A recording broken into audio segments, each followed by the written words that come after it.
Welcome to Lord of Syn's channel. Today I wanted to cover something slightly different. I've had this game on my phone for a couple of years now, in fact, and this is Knights of Pen and Paper Plus One Edition. Now, there's a couple of things obviously about this game. There's been some updates. There is a sequel called Knights of Pen and Paper 2. Pardon me. Let me go back into that again. Knights of Pen and Paper 2. And I have yet to try that game. But the reason I like this game so much is that it is actually kind of nostalgic in its own way. I've been writing and running role-playing games for years upon years upon years upon years. So there's always... I just wanted to look around here because there's a lot of things that have changed since the last time I looked at it. 10,000 gold pack. Holy moly. But, yeah, a bunch of things have changed since the last time I was in this. Let's turn the music on a teeny tiny bit. I like the music, but it does get kind of old really quickly. Alright. So, the reason that I'm doing this video tonight instead of some of the other ones that I've been doing recently is just because I wanted to kind of show a different game. And that's part and parcel of this whole thing. It's not just me talking about role-playing games, tabletop role-playing games, real role-playing games, the old-school role-playing games, the ones that inspired all of the video game role-playing games that most people are familiar with now. This is how we used to game back in the day, and you can still game just like this now. One person runs the world and the other people play as different characters, just like you would in any other normal video game role-playing game. The difference is, though, is that it's a collective imagination. You know, you guys combine together to tell a story and work together to tell that story overall.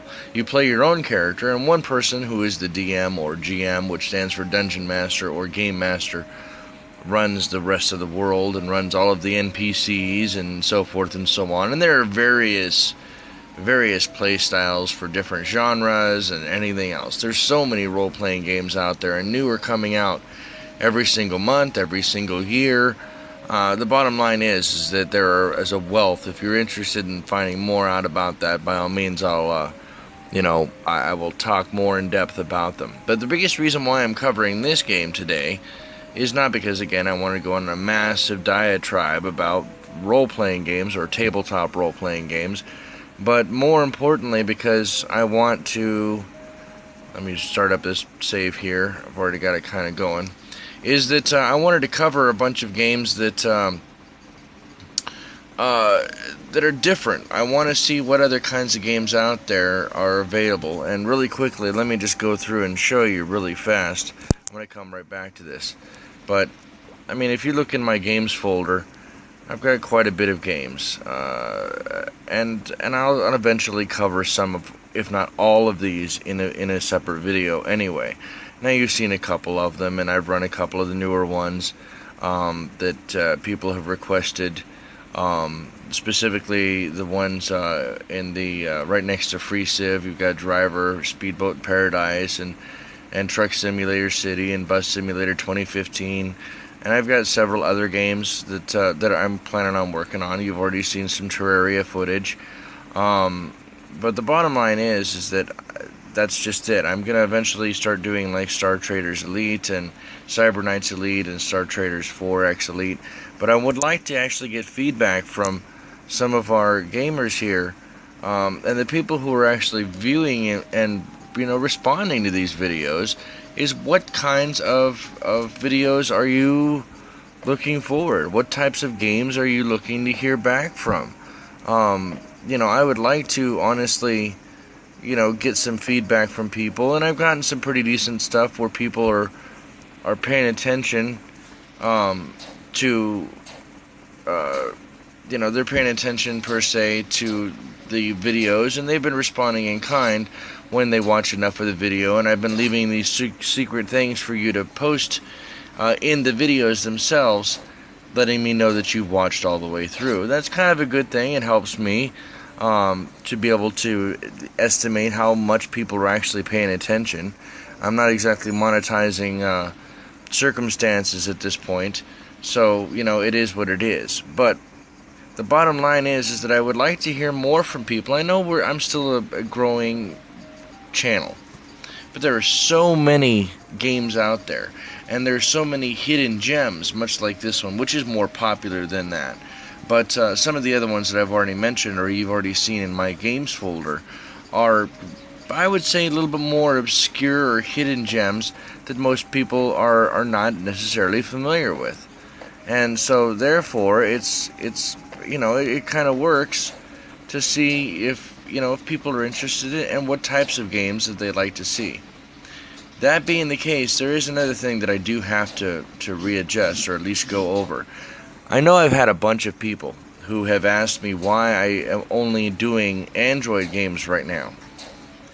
Well, the biggest reason that I'm only doing Android games right now is because I do not have the resources to be able to record on a console, nor do I actually have a PC that I can do a lot of stuff with. Here, let me regenerate him.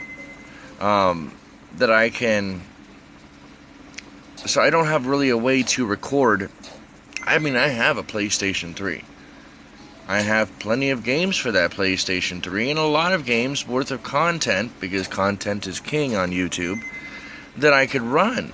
But I don't have a capture card, and I don't have a PC to be able to use that capture card with, to be able to get some, videos on board for anything other than Android in this regard. Now, I know a lot of people are like, well, I don't like the Android games because I'm not a mobile gamer, or I don't like mobile gaming because I don't think it's a full-fledged gaming per se. Yeah, let me battle these guys here. Let me see what is going to drop me the most here. Let's see if we can take on 5. There we go. Alright, and let me see, let's go with a concussion blow to that center one. Ooh, got him. So, but I beg to differ. If you've been playing video games for as long as I have, you're going to find games in a bunch of things. And you're going to find that you have your own certain standards that you kind of get from games. And one of those, in my regard, is that I've been playing for so long, I actually really do like retro games, similar to this. The look, the pixel art of this game. If the game is fun, the graphics don't matter. I don't care what anybody else tells you. Yes, graphics are the dressing, right? They're the GUI that you work with, or graphic user face that you work with to play said game. And why do I keep only using his stuff? Let's see. Go to Vanish. And let's do hard skin for you. And let's do regeneration for you to heal him up. There we go. So anyway, if the game is good, if the game is fun, the game play must be there.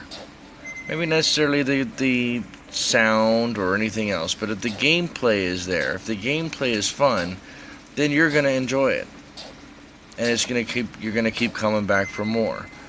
If you really, for the longest time, people have talked a lot of smack about Nintendo, and until recently, Nintendo really didn't do a whole lot per se that stuck, out in the crowd. Now with the Wii U, it is still the lesser of the 8th generation consoles out there. And don't even get me started on this whole PC Master Race stuff. I don't even want to get into that. Alright, so that helped there a little bit. He's gonna die if I don't find a way to heal him. Alright, there we go. Anyway, gaming is gaming. And whether you play a game like Nintendo, or on Nintendo's, a system, or you play on PC, as long as you're having fun with that game, and you're enjoying that game, or even in that regard, tabletop gaming. If you prefer board games over anything else, that doesn't make you any less of a gamer than somebody who plays hours and hours and hours on a video game, okay? Gaming is gaming. But mobile gaming is becoming a larger aspect because there's so many games that are being ported from older.